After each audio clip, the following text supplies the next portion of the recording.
바울이 만난 그리스도.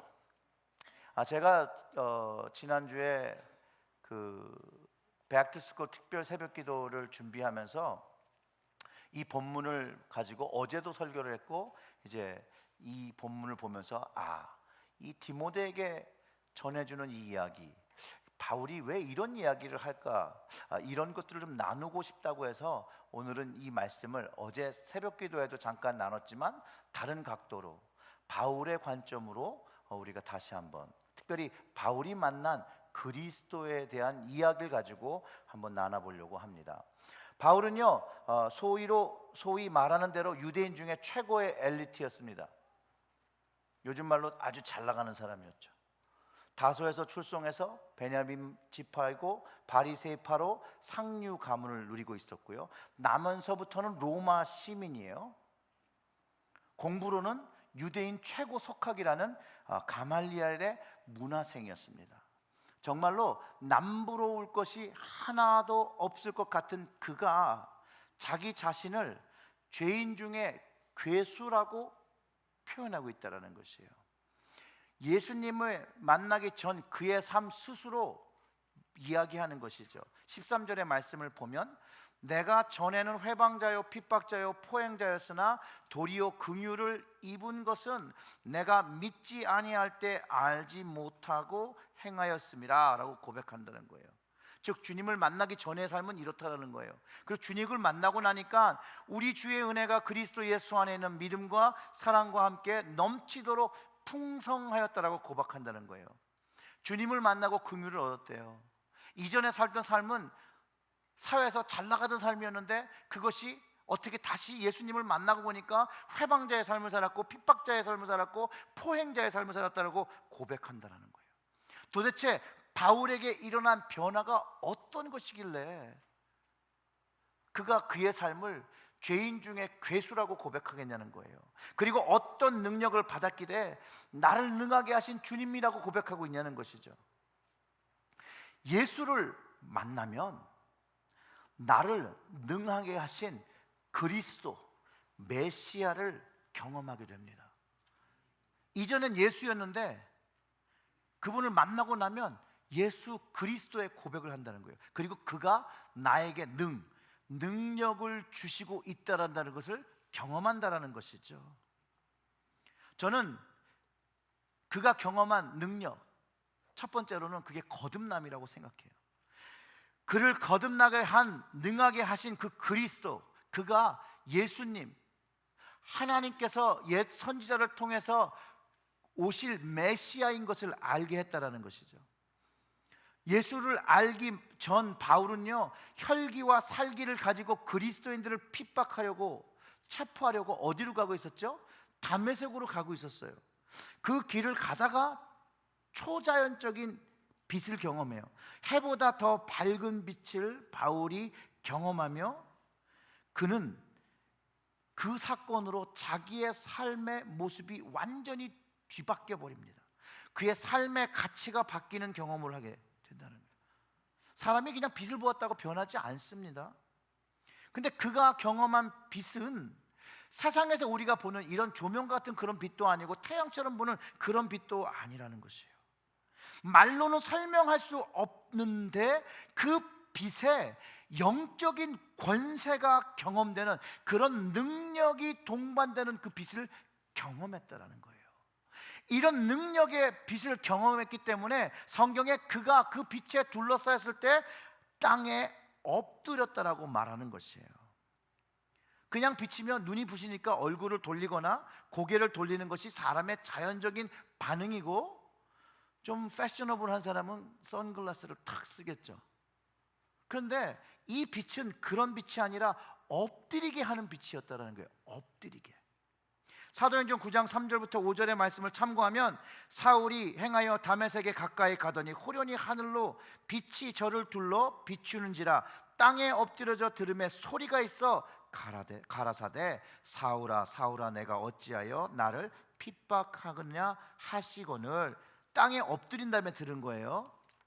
대답하되 주여 니시오니까. 가라사대 나는 내가 핍박하는 예수라 라고 했다는 거예요. 빛이 그를 둘러 비출 때 그는 엎드렸고 음성을 들었는데 사울아 사울아 하는 그 영혼에 하나님의 목소리가 들린 거예요. 주 예수님의 목소리, 나는 예수라 했으니까 예수님의 목소리인데 그 목소리는 하나님의 목소리라는 것을 바울이 알았고 직접 들었다라는 거예요. 즉 예수 그리스도를 만나면 하나님을 경험하게 된다라는 것이에요. 아멘. 예수 그리스도를 만나면 하나님을 경험하는 것에 있다는 거예요. 너무나도 거룩하고 영광의 그 빛 안에서 들리는 음성을 들을 때 하나님인 것을 알았기 때문에 유대식 하나님을 부르는 바울의 모습, 주여 니시오니까, 자신을 부르시는 이가 하나님인 것을 알았어요. 그럴 때 나는 예수라, 이렇게 나는 내가 핍박하는 예수라, 거기를 말로 헬라어로 보면 에고 에이미, 나는 예수라는 말은 히브리어로 여호와, 나는 스스로 있는 자다. 히브리어를 모르는 사람이면 못 알아들었겠죠. 그런데 바울은 그 정도로 똑똑한 사람이었고 그 음성이 무엇을 말하는 줄 알았다라는 것이죠. 그래서 엎드린 거예요. 사람이 너무나도 무섭고 두려우면 몸을 떨게 되죠.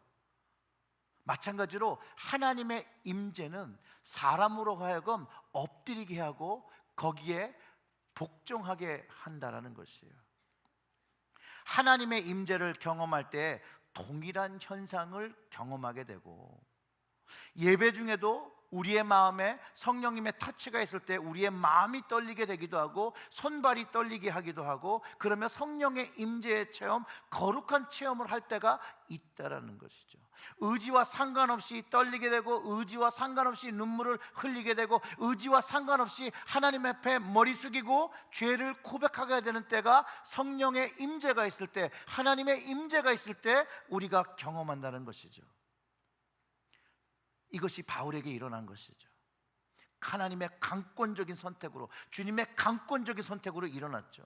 그리고 부활하신 예수님을 만나는 것이에요. 근데 그 부활하신 예수님을 만나는데 바울이 만난 그 예수님이 하나님인 것을 알았던 것이죠. 그 순간에. 그리고 주님을 만나기 전에 가지고 있던 자신이 배웠던 그 모든 것들, 세상의 가치, 그가 알고 있었던 그 모든 것들이 이제 변해져 버리는 영적인 경험, born again, 중생이라고도 하고 거듭남이라고 하는데 이 거듭남을 경험하게 된 것이에요. 그 순간에. 그리고 새로운 변화를 경험했는데 바울은 이 새로운 변화를 뭐라고 다른 편지에서 표현하고 있냐면 그리스도 안에서 새로운 피조물이 되었다라고 고백한 거예요.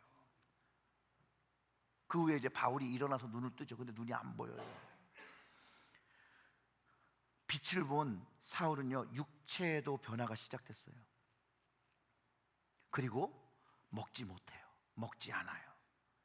사울의 내면적인 변화와 갈등을 어쩌면 보여주는 것일 거예요. 먹는 것보다 더 중요한 갈등이 일어나고 고뇌하고 생각에 사로잡혀 있는데, 아마도 다메섹 도상의 그 경험, 그가 예수를 만난, 그리고 그가 예수가 그리스도인 것을 경험함으로 그가 인생에 알고 있던 모든 것들이 변해버리는 경험을 하게 되면서 그가 생각한 것이 있죠. 내가 잘못 생각하고 잘못 핍박하고 잘못 사람을 죽였구나. 하나님이신 예수님을 만나면 회개하게 됩니다. 이것을 했다는 것이죠. 하나님 앞에 겸손하지 못하고 자신의 교만으로 하나님의 뜻을 이해하지 못하고 무시하고 죽였던 스데반이 생각이 나는 것이고요, 핍박했던 기독교인들을 기억하면서 그들이 말했던 걸 다시 한번 새겨보는 것이에요. 그러면서 회개란 단어가 떠오르기 시작했을 거예요. 왜냐하면 예수님도, 예수님의 제자도 회개를 요청하셨거든요. 회개하라, 하나님의 나라가 가까웠느니라고 말씀하셨거든요. 지금도 마찬가지입니다. 교회는 회개의 메시지, 하나님은 살아계시고 그 살아계신 하나님 앞에 회개해야 된다는 것이에요. 그 회개의 메시지만이 예수 그리스도와 하나님께서 영광 받으시는 메시지가 된다는 것이죠. 우리가 온전히 예배를 드릴 수 있는 것도 바로 회개에서 나온 축복이죠. 회개는 그리스도인의 능력입니다. 바울은 이 경험 후에 그리스도를 증거하는, 자기의 생명을 바쳐서 증거하는 증인이 되어집니다. 그가 눈이 안 보이다 눈을 뜨고 가장 먼저 한 것, 살아계신 예수님 만난 것을 이야기하기 시작했어. 죽었다고 생각했던 그 예수님이 부활하신 것을 증거하기 시작했어요. 그리고 그가 고백을, 나를 능하게 하신 그리스도를 만나. 그랬더니 그 주님께서 나에게 이 직분을 주신 것, 영생을 믿고 사는 사람들에게 본이 되어지게 한 것, 그것들을 깨닫고 그것으로 인하여 변화하기 시작한다는 거예요. 나를 능하게 하시는 그리스도 예수를 만난 사람들은 회개와 변화를 경험한다는 것이죠. 이 변화의 고백은 모든 그리스도인들이 주님을 만나면 하게 되는 고백이라는 것이에요. 주님을 알게 되면서 하는 고백이라는 거죠. 내가 할 수 없는 것 깨닫고 나를 그리스도인 되게 하시고 하나님의 자녀 만들게 하신 그가 바로 예수 그리스도인 것을 고백하기 시작한다는 거예요. 오늘 본문을 다시 한번 읽어보면 이렇습니다. 예수께서 죄인들을 긍휼히 여기시고 용서하신 그 이유가 여기에 잘 표현됐어요. 15절부터 보면, 미쁘다 모든 사람이 받을 만한 이 말이에요. 누가 받아요? 모든 사람. 바울에게만 준 거 아니고 디모데에게만 준 거 아니에요. 모든 사람에게 준 말이에요. 그리스도 예수께서 누구를 구원하시려고요? 죄인.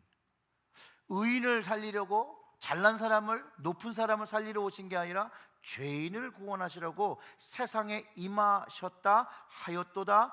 그런데 그 주님을 만나보고 나니 바울이 죄인 중에 내가 제일 괴수라.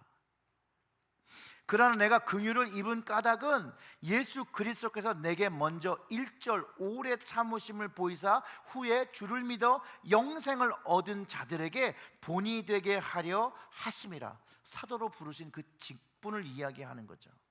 그러면서 17절에 이렇게 고백합니다. 만세의 왕 곧 썩지 아니하고 보이지 아니하고 홀로 하나이신 하나님께 존귀와 영광이 세세토록 있을지어다. 아멘. 나를 능하게 하신 그리스도를 경험한 사람은 자신이 죄인 된 것을 알고, 그리고 하나님께서 예수 그리스도를 통해서 나를 용서하시고 구원하셨다는 것을 경험하는 사람이 있다는 거예요. 지식적으로 아는 것이 아니라 그 사랑을 경험한 사람. 그래서 그 사랑을 경험하면 내가 그 주님의 사랑의 이익을 가장 크게 본 자라고 고백하면서 바울처럼 죄인 중에 괴수라고 고백하게 된다는 것이죠. 물론 바울이 자신의 긍휼을 입은 이유가 자신이 살인자고 포획자고 핍박자였던 것, 그런 삶이 있었기 때문에 그렇다고 보여지지만 그렇지 않습니다. 그런 죄와 우리의 죄가 뭐 질적인 차이가 있는 게 아니라 죄는 죄이고 죄의 사함을 받으면 그 마음은 하나님께 깊은 은혜를 받았다라고 우리가 반응하게 된다는 것이죠. 그리고 그를 오래 참으신 이유가 그에게 직분을 주셔서 복음을 이야기하고 그리고 영생의 길이 있음을 알게 하려 하셨다는 것을 그가 이제 깨닫게 된다는 것이죠. 그리고 예수님께서 만세의 왕, 하나님인 것을 알았다고 그랬죠. 그러니까 이 세계의 모든 것의 왕인 것을 알고 그 만세의 왕이 누구의 왕이 되었다고 선포하냐면 나의 왕이 되었다는 걸 고백한다는 거예요. 그리고 그 만세의 왕을 허락하신 하나님께 존귀와 영광을 돌리는 바울의 모습을 발견할 수 있다는 것이에요. 즉 예수 그리스도를 만나면 그가 만세의 왕임과 그 만세, 세상 모든 것을 창조하신 그 하나님이 나의 왕인 것을 고백하게 된다는 것이에요. 자신의 그 신앙 간증을 통해 자신 영적 아들 디모데에게 목회 서신으로 보내고 그 복음의 순수성을 지키며 영적으로 성숙할 수 있게 교회를 부탁하는 바울의 마음이 담겼는데요. 바울이 이 편지를 디모데에게 보내면서 교회에 부탁하기를, 이 편지를 이렇게 얘기하는 거예요. 교회를 거짓 교훈으로부터 지키라는 것이에요. 거짓 교훈. 세상에는 많은 교훈이 있는데 거짓 교훈으로부터 교회를 지키라는 것이에요. 다른 말로 표현하면 그리스도가 주인 되는, 그리스도가 중심 되는 교회를 만들고 지키라는 것이에요. 즉 교회는 예수 그리스도의 말씀으로 지켜져야 된다는 거예요. 세상의 지식과 세상의 뜻과 세상의 어떤 것으로 지키는 것이 아니라는 거예요. 그것은 거짓 교훈이라는 것이에요. 즉 복음이 예수 그리스도를 선포하는 것이고 교회는 그것을 전하고 선포하는 것을 잊지 말고 명심해 달라는 것이에요. 우리 교회 예수 그리스도만을 선포하는 교회입니까? 아멘이 잘 안 되시죠? 안 되는 이유가 있어요. 왜냐하면 내가 그렇게 그리스도를 선포하고 살지 않기 때문이에요. 자, 이 시점에서 우리가 조금 시리어스 해줘야 된다는 거예요.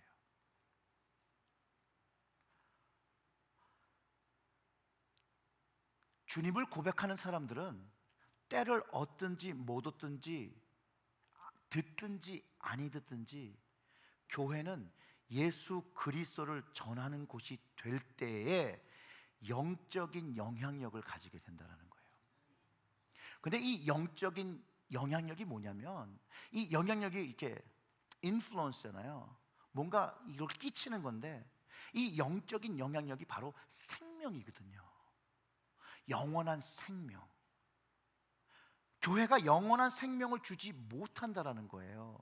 즉 예수 그리스도가 생명이고 그에게 영향력을 받은 그 나를 능하게 하신 그 능력이 생명인데 그 생명을 받고 생명을 전하지 못하는 교회는, 예수 그리스도를 증거하지 못하는 교회는 죽었다 살았다? 죽었다라는 거예요. 그래서 교회는 깨어나야 되는 거예요. 생명을 얻어야 되는 거예요. 그래서 교회는 예수 그리스도를 알아야 되는 거예요. 만나야 되는 거예요. 그래서 그분이 나의 왕인 것을 깨닫고 고백하고 그분의 뜻을 따라 사는 순간부터는 교회가 생명을 가지게 되고 생명의 영향력을 가지고 세상에 나가서 그분의 말씀대로 살아가게 되는 것이에요. 그때 주님의 영향력을 가지고 사는 것이에요. 바울을 능하게 하신 그리스도, 디모데에게도 동일한 영향이 주어졌다고, 동일한 은혜가 주어졌다고, 동일한 사랑이 주어졌다고, 동일한 긍휼이 베풀어졌다고, 그 예수님만을 전해주기를, 그분이 교회의 만세의 왕이기 때문에 거기에 주님만이 그 보좌에 앉기를 부탁하고 있다라는 거예요. 근데 여전히 이 말씀을 통해서 우리에게 동일한 말씀을 전하고 계시다라는 것이죠. 예수님을 만남이 성령을 통하여 예배로, 말씀으로, 기도로, 입술의 고백으로, 헌신으로, 증거함으로 모든 균형 있게 되어져야 된다는 것이죠. 나를 능하게 하신 예수님을 만나고 체험하는 통로, 바로 성령님이시라는 거예요. 예수 그리스도를 만나면 성령님을 경험하게 됩니다. 바울이 다메섹 도상에서 경험한 것, 바로 성령님의 능력을 통해서 경험하게 된 것이죠. 약속의 진리의 영이시고 위로부터 받으라는 능력이었어요. 오순절에 이 약속의 성령이 이 땅에 오심으로 예수님이 말씀하신 그 이름으로 죄 사함을 얻게 하는 회개가 예루살렘으로부터 시작하여 모든 족속에게 전파되어지기 시작합니다. 그것이 2000년이란 역사를 거슬러서 누구에게 전해졌어요? 나에게. 2000년의 역사를 거슬러서 나에게 전해졌다라는 것이에요. 오순절에 성령님을 만남이 예수님을 경험하는 것으로 연결되고 제자들이 그때부터 예수님을 전하기 시작합니다. 두려워서 도망갔던 그 제자들, 죽음을 불사하고 예수 그리스도를 전하기 시작합니다. 바로 바울이 고백한 나를 능하게 하신 그리스도를 그들은 성령을 통해서 경험했습니다. 지금도 이 성령님을 통하여 하나님을 경험하고 주님을 경험하는 통로, 바로 성령님이시죠. 예수님을 주라고 고백하게 하고 하나님을 아버지라고 고백하고 깨닫게 하시는 그분이 바로 성령님이고, 우리의 일상생활에서 우리를 위하여 탄식하며 간구하시는 그분이 바로 성령님이시라는 거예요. 이 성령님을 우리의 삶 속에서 경험하시고 동행하시기를 주님의 이름으로 축원합니다. 이 주님을 고백하고 오늘 본문에서 고백한 그 바울의 동일한 고백을 우리도 갖게 된다는 것이죠. 우리도 능력 주시는 주님을 만나야 하게 되고, 그분과 동행해야 되고, 그분과 교제해야 될 때 그가 주시는, 우리에게 주시는 직분이 있다는 걸 깨닫게 됩니다.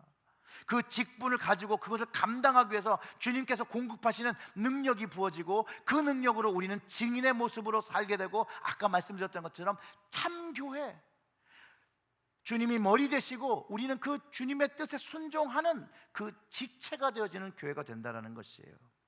그렇게 되면 이제 주님을 닮는 삶을 살아가게 된다는 거예요. 예수 그리스도를 만나면 주님 닮는 삶을 살아가게 됩니다. 고든 맥도날드의 그 친밀함을 향한 마음이란 책, 여기서 하나님께서 우리에게 주신 능력에 대해서 제가 한 부분을 나누고 싶은데요, 혹시 이 책이 저희 라이브러리에 있는지 잘 모르겠지만 찾아보시고 있으시면 좀 읽으시고, 아니면 정말로 좀 하나 사서 보셔도 참 좋을 만한 그런 책입니다. 하나님은 우리에게 영향력을 끼칠 수 있는 놀라운 능력을 주셨습니다. 우리는 이웃을 격려할 수도 있고 낙담시킬 수도 있습니다. 사람을 꿰며 유혹할 수도 있고 영감을 주며 가르칠 수도 있습니다. 축복할 능력도 있고 저주할 능력도 있습니다. 그러나 우리는 언제나 악담하는 쪽을 선택하곤 합니다. 어떤 사람은 오랫동안 한 사람의 영혼에 상처를 주면서 거친 말을 서슴지 않고 내뱉습니다. 우리는 서로에게 무시와 조롱과 무자비한 비판으로 저주할 수 있습니다. 그러나 우리 안에는 다른 사람을 축복할 수 있는 능력도 있습니다. 저주의 입이 변하면 격려하고 지지하며 사랑을 표현하게 됩니다. 한 선수가 관중의 격려에 힘을 얻고, 한 아이가 사랑하는 사람의 칭찬을 통해 더 큰 확신을 가지게 되고, 죄인이 영혼을 보살피는 사람의 온유함으로 인해서 그리스도께로 나오게 합니다.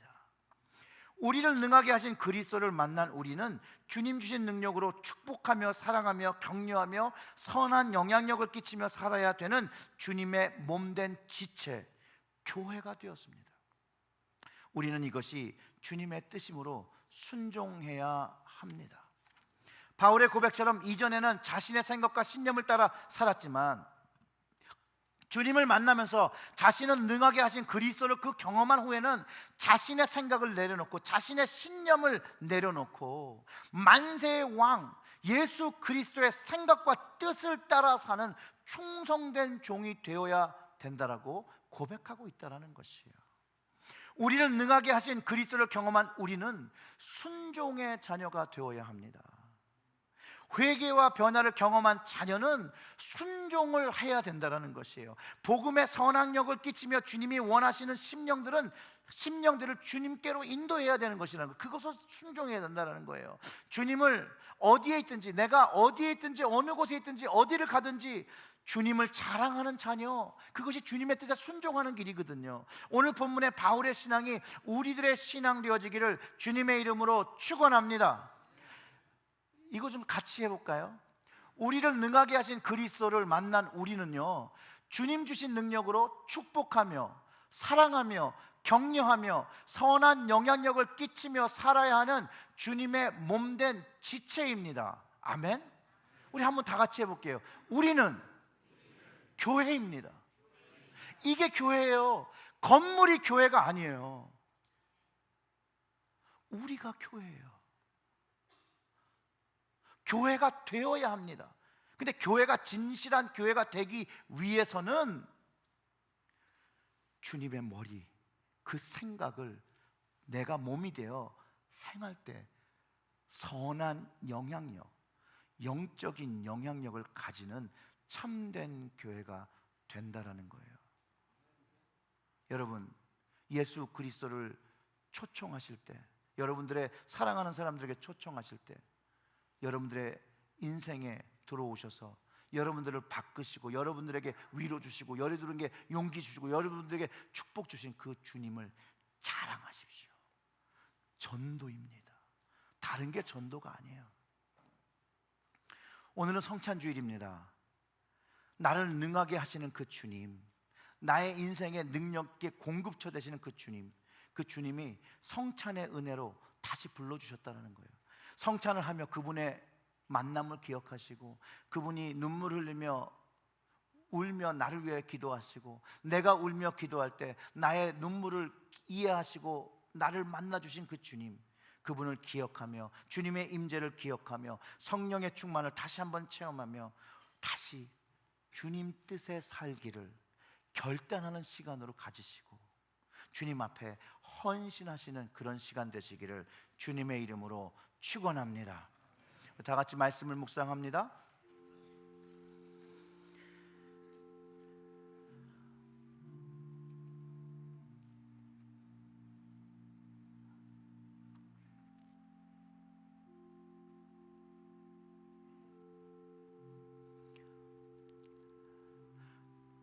주님, 우리를 오래 참아주심에 감사와 찬양을 드립니다. 우리를 긍휼히 여겨주셔서 감사와 찬양을 드립니다. 주님의 맞으심으로 우리가 나음을 얻었고, 주님의 죽으심으로 말미암아 우리는 생명을 얻었습니다. 주님께서 주신 이 영원한 생명으로 이제 새로운 피조물이 되었고, 이제 주님께서 나에게 능력을 공급하시는 그리스도인 것을 알고 믿고 살아갈 때 성령으로 함께 하시며 하나님을 찬양하며 하나님을 증거하며 주님을 증거하는 교회 될 수 있도록, 하나님 교회의 지체 될 수 있도록 저희들의 인생을 성령으로 주장하여 주시옵소서. 정말로 마음으로는 생각으로는 그렇게 되어야 되는 것을 알매도 하나님, 우리의 육신이 주님께 순종하지 못할 때가 더 많음을 고백합니다. 성령님, 간구합니다. 우리가 뜻을 알지만 육신이 연약하여 하지 못한다고 할 때 성령께서 능력을 부어 주셔서 주님 그 뜻과 말씀에 순종하는 자녀로 이끌어 주시옵소서. 다시 한번 우리의 마음에 새로운 마음 가지며 새로운 결단할 때 성령께서 주장하여 주시옵소서. 이 모든 말씀 우리 구주 예수님의 이름으로 기도드렸습니다. 아멘.